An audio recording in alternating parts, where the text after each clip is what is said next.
I'm Sergeant Dahlman. I'm here at Center for Naval Aviation Technical Training here at Camp Pendleton, California, and we're going to be going over the engineering disposition regarding with troubleshooting the stiff throttles on our H-1 Zulu and UH-1Y aircraft.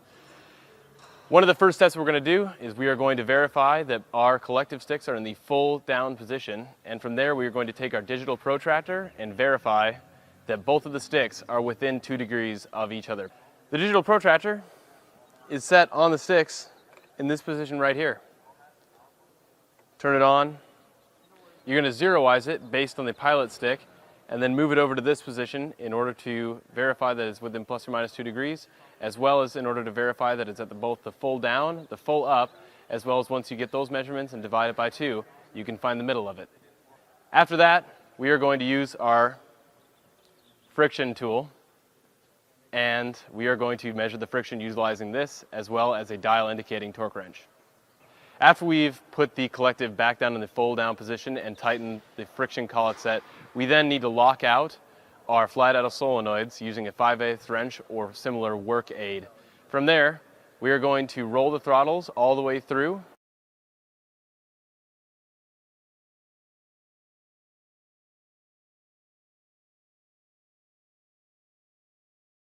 And then we are going to identify the point that is binding the most. From there, we use our tool in order to measure that point, and then we're going to repeat at both the bottom, the middle, and the top of the range.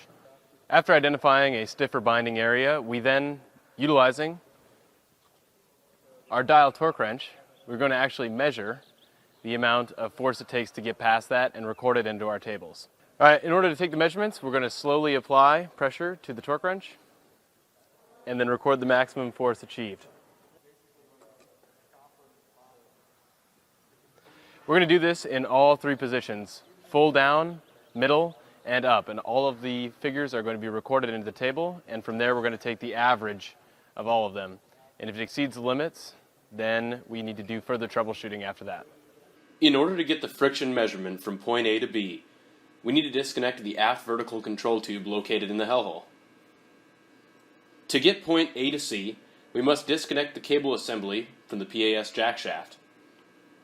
And lastly, in order to get the measurement from point A to D, we need to disconnect the rack box from the HMU. If high friction is discovered between points A and B, we need to verify our collective shimming. In order to do that, we're going to remove our collective stick, remove the worm gears in accordance with the applicable MIMs, and utilize this tool here.